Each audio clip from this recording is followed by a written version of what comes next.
اور جیسے supreme court کہے گی، اگر سپریم کورٹ نے دھرنے سے منع کر دیا تو پھر پی ٹی آئی دھرنا نہیں دے سکے گی، اور اگر جلسے کی اجازت بھی دی تو مجھے یوں محسوس ہوتا ہے کہ یہ جگہ کا تعین بھی اس کو سپریم کورٹ کر کے دے گی۔ بہرحال عمران خان کا یہ مقصد یہ ہے، چونکہ اس کے ووٹرز میں بہت زیادہ خواتین اور بچے ہوتے ہیں تو وہ ان کو تشدد سے بچانا چاہتے ہیں۔ یہ ہے اصل تیاری۔ اب میرا انالیسس کیا ہے؟ گو 25 مئی کو دھرنا نہیں ہو سکا، لوگوں کی تعداد توقع سے کم تھی، توقع کس کی؟ عمران خان کی جو توقع تھی میری نظر میں، جو کہ میں نے ویڈیوز دیکھی اور بہت سے میرے دوستوں نے بھیجی، بہت لوگ تھے دھرنے کے لیے تیار تھے، اور ارد گرد جگہوں پہ لوگ جو نا بہت موجود تھے، اور جو ہی سٹ ان سٹارٹ ہونا تھا تو لوگوں نے وہاں آ کے جوائن کر لینا تھا۔ بہرحال پی ٹی آئی نے اپنے ووٹ بینک میں اس سے بہت اضافہ کر لیا ہے، اور ایک اور اضافہ ہونے کی وجہ یہ ہے کہ جس طرح پولیس میں پنجاب میں تشدد کیا ہے، اس سے نون لیگ کے ووٹوں میں کمی واقع ہوئی ہے۔ گو ابھی نون لیگ کو اس بات کی سمجھ نہیں آئے گی، اور اگر بتایا بھی جائے تو وہ نہیں مانیں گے، لیکن جب وہ پریکٹیکل ڈیمونسٹریشن ہوگی، ووٹ پڑیں گے تو ان کو پتہ چلے گا کہ یہ جو پولیس نے دیواریں پھلانگ کے گھروں میں داخل ہوئی ہے، اس سے لوگوں نے بہت نفرت کا اظہار کیا، اور ایون نون لیگ کے جو سپورٹرز ہیں انہوں نے بھی اس چیز کو بہت ناپسند کیا ہے۔ دوسرا، ڈی چوک میں جو پولیس نے زہریلی گیس کا استعمال کیا ہے، اس نے جلتی پر تیل کا کام کیا ہے، اور پھر نون لیگ کے جو کچھ رہنما ہیں ان کے بیانات بھی اس طرح ہیں کہ لوگ بڑا نفرت کا اظہار کر رہے ہیں۔ بہرحال میں یہ سمجھتا ہوں کہ میاں نواز شریف صاحب نے جو بہت محنت سے، کئی سالوں کی محنت سے جو اپنا ووٹ بینک تیار کیا تھا، ان کی جو موجودہ قیادت ہے، اور خاص طور پہ ان کی جو بیٹی ہے، وہ اپنا ووٹ بینک تیزی سے ختم کر رہی ہے، یا اس کی جو گراف ہے اس کو نیچے لا رہی ہے۔ آپ پی ٹی آئی کو عقل مندی اور اسٹریٹجک ویژن کا مظاہرہ کرنا چاہیے۔ وہ کیا ہے؟ یہ میری سجیشن ہے کہ پی ٹی آئی کو قومی اسمبلی میں واپس چلا جانا چاہیے۔ کیوں؟ اسمبلی میں بیٹھ کر وہ جو اتنا ڈیمیج ہو چکا ہے اس کو اب بھی کنٹرول کر سکتے ہیں۔ یہ جو لولی لنگری گورنمنٹ ہے جو کہ ایک ٹانگ پر کھڑی ہے، وہ اس کو بہت ٹف ٹائم دے سکتی ہے۔ ڈی چوک میں جو آنسو گیس کے شیل استعمال ہوئے ہیں، ان کے خلاف کورٹ میں جب جائے گی تو اس کا اسمبلی میں موجود ہونے کا فائدہ ہوگا۔ اسمبلی میں اس بات پہ ہنگامہ کر سکتے ہیں اور اپنی کچھ ڈیمانڈز منوا سکتے ہیں۔ ویسے بھی یوں اسمبلی سے ریزائن کرنا، کروڑوں لوگ جنہوں نے ان کو ووٹ دیے ہیں ان کے ساتھ میں یہ سمجھتا ہوں کہ دھوکہ دہی ہے، کیونکہ ووٹ اس لیے دیے گئے کہ آپ اسمبلی میں جا کے بیٹھیں اور قانون سازی کریں، یہ نہیں کہ جب جو ہے عمران خان کا جی چاہے اور اسمبلیوں سے وہ ریزائن کر کے باہر آ جائے۔ یہ عوام کے ووٹ ہیں، آپ اسمبلی میں ان کو بیٹھنا چاہیے۔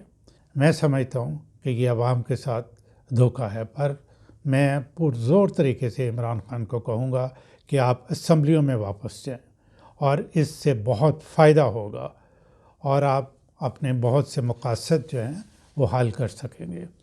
خاص طور پہ ایسی تقرریاں جو کہ بہت امپورٹنٹ ہیں اور جس کے لیے لیڈر آف دا اپوزیشن کے ساتھ کنسلٹیشن، بلکہ میننگ فل کنسلٹیشن کی ضرورت ہے، اس میں آپ اپنا رول پلے کر سکیں گے۔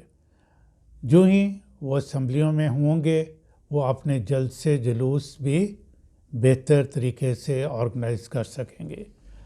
پولیس کی دہشت گردی، ڈی چوک میں قتل و غارت کے منصوبے کو بے نقاب کرنے کے لیے سپریم کورٹ میں جانا یا اسمبلی میں بات کرنا، اس سب چیزوں کے لیے ان کے لیے آسان نہیں ہوگی اگر وہ اسمبلیوں میں واپس چلے جاتے ہیں۔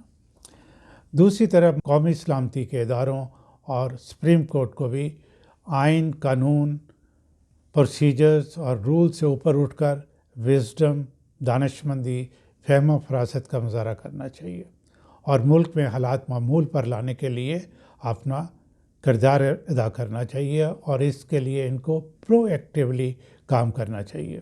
اب آپ یہ ذرا ایک کلپ دیکھیں۔ لوگ اس بارے میں بہت سے سوالات پوچھ رہے ہیں۔ جی میں یہ بتانا چاہ رہی تھی کہ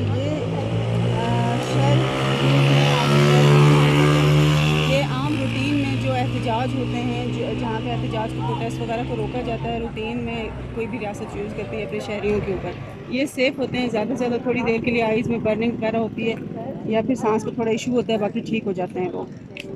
یہ ایک چیز ہے، یہ بالکل ایک نئی ٹیئر گیس ہے اور یہ ٹیررسٹ کے اوپر یوز ہوتی ہے۔ باقاعدہ جو دہشت گرد ہوتے ہیں کسی جگہ کے اوپر کوئی شہریوں کو یا لوگوں کو یرغمال بنا لیتے ہیں، یہ ان کو وہ کرنے کے لیے، بے ہوش کرنے کے لیے یا ان کو قابو کرنے کے لیے یہ چیز یوز کی جاتی ہے، جو کہ اس عمران خان کے اس جو لانگ مارچ ہے اس میں عام لوگوں کے اوپر، ہمارے اوپر استعمال کیا گیا ہے۔ پھر یہ چیز، یہ بیلٹ گنز ہیں، کشمیر کے اندر انڈین فورسز کشمیریوں کے اوپر یوز کرتی ہے اور یہاں پر ہماری امپورٹڈ گورنمنٹ نے ہمارے لوگوں کے اوپر، اپنے پاکستانیوں کے اوپر استعمال کیا ہے اور جس سے شدید نقصان پہنچا ہے عام عوام کو، عام لوگوں کو، اور جو اس کی جتنی مذمت کی جائے کم ہے۔ میری سجیشن ہوگی کہ قومی سلامتی کے جو ادارے ہیں اس میں رینجرز ہوں یا افواج پاکستان ہوں، وہ اپنی پوزیشن اس بارے میں کلیئر کریں کہ یہ کس قسم کے شیلز ہیں، کیوں کہ اس کی وجہ سے بہت پروپیگنڈا ہو رہا ہے۔ اب میں آپ کو یہ بتا دوں کہ دشمن عوام کی صفوں میں گھس چکے ہیں۔ قومی سلامتی کے اداروں کے خلاف بے پناہ پروپیگنڈا کیا جا رہا ہے اور عوام میں اور ان کے درمیان نفرت کی دیواریں جو ہیں وہ اونچی کی جا رہی ہیں۔ اس سے ملک کو بہت نقصان ہو رہا ہے۔ ہمیں بیک گیئر لگانے کی ضرورت ہے۔ افواج پاکستان اور عوام کے درمیان جلد از جلد ہر قسم کی نفرتیں ختم ہونا چاہیے، اعتماد بحال ہونا چاہیے۔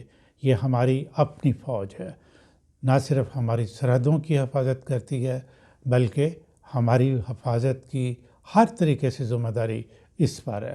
میں ناظرین ایک اور نیکسٹ ویڈیو بناؤں گا جو کہ 5th جنریشن وار کے بارے میں ہے، کس طرح فوج اپنے ملک کو پروٹیکٹ کرنے کے لیے اس میں اپنا کردار ادا کر سکتی ہے۔ اس پر ایکشن ضروری اور ارجنٹ ہے۔